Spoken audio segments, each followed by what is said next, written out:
Ladies and gentlemen, welcome to the Wall Street Goose channel, where you will learn about finance and the stock market. Learning when to buy and sell a stock will make all the difference in becoming profitable or losing your capital.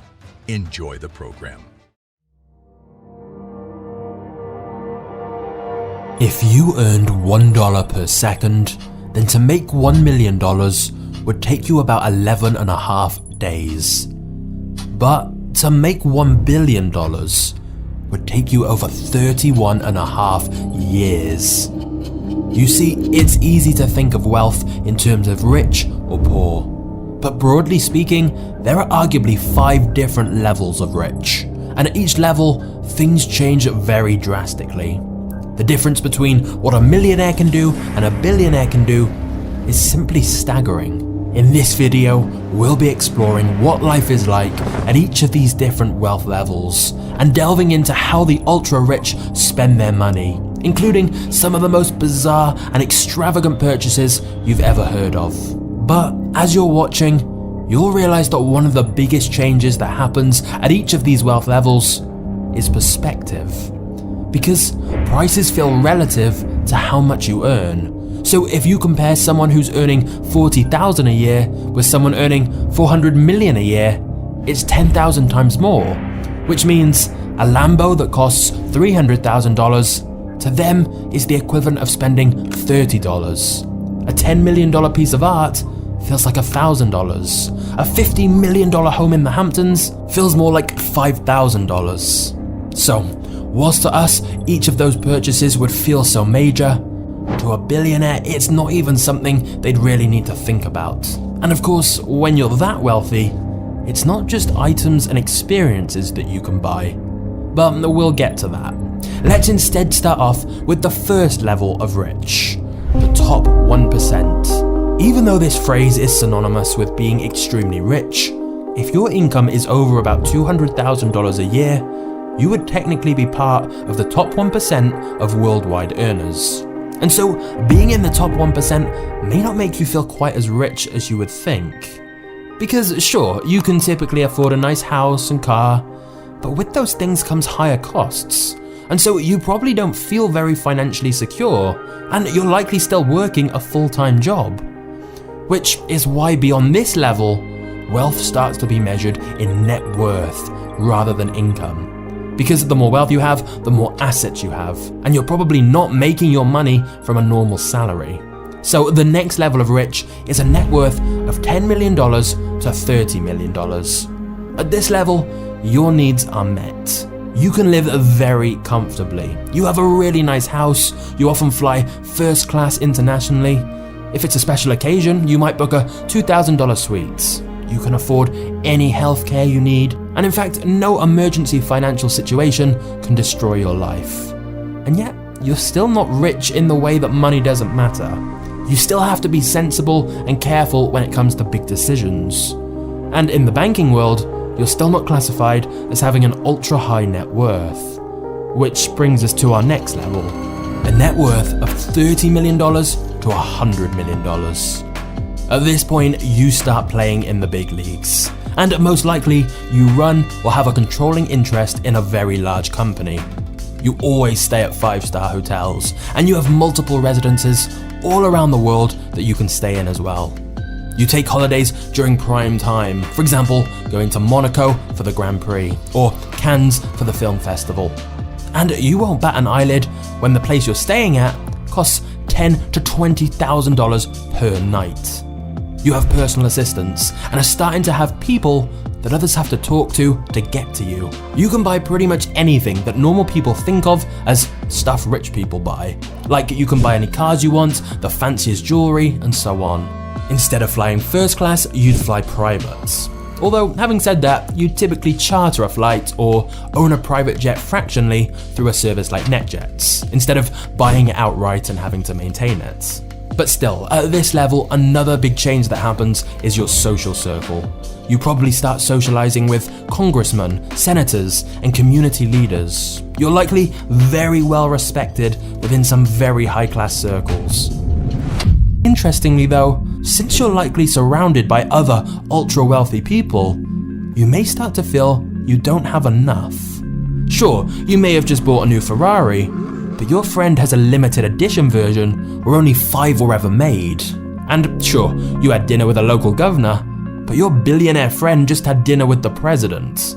Even at this level, people are still looking above them, which brings us to our next level of wealth, $100 million to $1 billion net worth. To be at this level, you likely have ownership or control of a business that most of the public have heard of, even if they haven't heard of you directly. At this point, you can likely socialize with movie stars, rock stars, and the corporate elites. You can go pretty much anywhere you want and always in style. You have multiple residences with staff all over the world with elite cars at every residence. If it's your thing, you might have a private island, and of course a private yacht to get you there. Almost any experience you can dream up, you can have. Want to play tennis with your favorite star? Call his people. For a donation of $100,000 or more to his charity, you can probably play a match with him. Want your favorite band to come and play at your private party? Well, for the right price, they probably will. What about if you love art? Your people could arrange for the curator of the Louvre to show you around and show you some masterpieces they haven't exhibited in years. If you can dream an experience up, you can likely have it. Donations and fees can get you to anyone. And once you have many hundreds of millions of dollars, it's the same when it comes to buying things. You may hire people specifically to find you the most extravagant versions of items you can think of.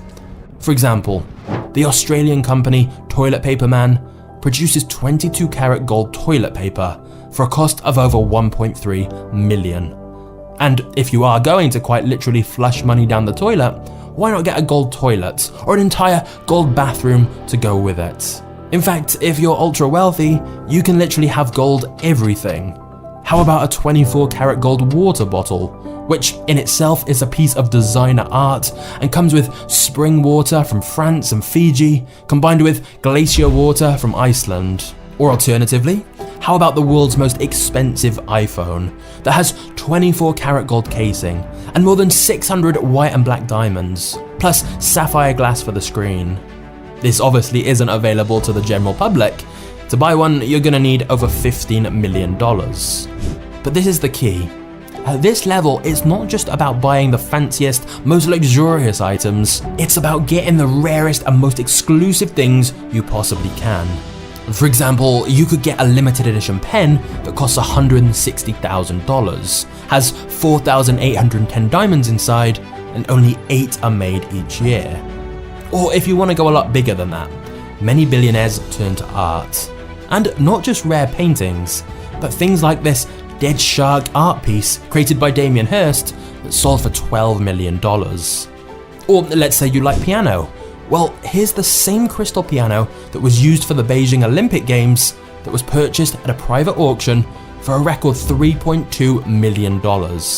You see, when you're at this wealth level, your mind is the only real limit to what is available. But then we have our final level, the 1 billion net worth and above. Now, before we get into what you can do as a billionaire, which honestly is pretty insane, it's worth noting that the number of billionaires on Forbes' annual rich list has significantly increased in recent years, and there's now around 2,755 known billionaires. Of course, it's possible there are more who have generational wealth that simply do a good job of staying very, very private.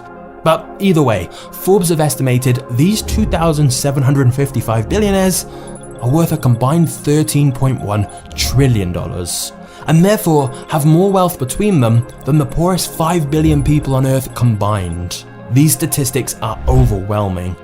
But let's actually visualize it to put things in perspective.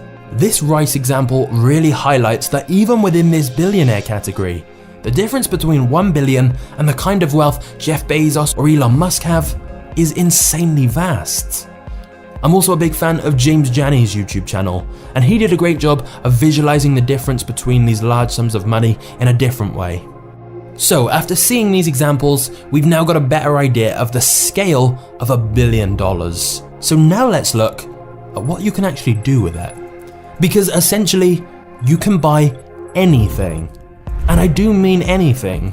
we're no longer talking about luxurious items and experiences. Firstly, you can buy access. You can ask your staff to contact almost anyone on the planet and get a call back.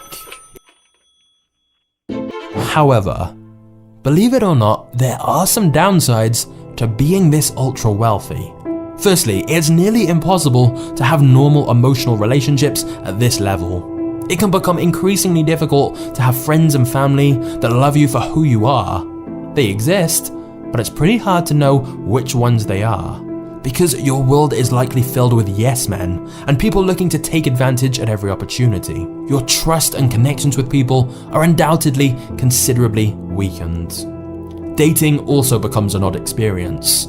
On the one hand, some of the world's most beautiful and intelligent women are all around you at parties and events. But again, finding someone you have a genuine emotional connection with is a different story. Especially because your time is so valuable that you're always busy and unable to invest in making deep connections with new people. And even if you do find someone, the relationship balance is skewed in a strange way when you have essentially unlimited money. Because no matter whether you pay for everything or whether your partner makes their own money, either way, something about the dynamic feels off. And finally, and most crucially of all, no level of money can give you truly everything. Because death is the great equalizer, and losing loved ones, and losing your own health, and facing your own mortality are problems that no amount of money can solve. The Reddit poster who inspired this video, and deserves full credit, talks about how he met Sylvester Stallone at a party, who had obviously had a very successful career. He said he was such a great guy, had huge levels of wealth and luxury, a smart and beautiful wife, and yet he also had a special needs son who died young. In his words, nobody has it all. Nobody. In fact, if you are watching this video and feeling poor, I think it's worth rethinking. Because in this video, we've looked at several levels of wealth. But the fact you are watching this means you are nowhere close to the bottom of the total wealth pyramid. It's easy to look up and feel frustrated that some people have so much more than us. But just look down the wealth pyramid for a moment. If you have internet access to watch this, plus some food in the fridge, clothes on your back, a roof over your head, and a place to sleep, then you are richer than 75% of the world. In fact, even if you have $1 to your name right now, you are still richer than the majority of the world who are either in debt or have absolutely nothing. What this video really highlights is that rich versus poor is so arbitrary. It's not two groups, there are many, many different levels. And compared to most of the world, you might well be a lot richer than you think. If you enjoyed this video, please make sure you subscribe and turn on notifications for future mini documentaries that are on the way. Thank you for watching to the end, you are a legend, and I'll see you next time. Cheers.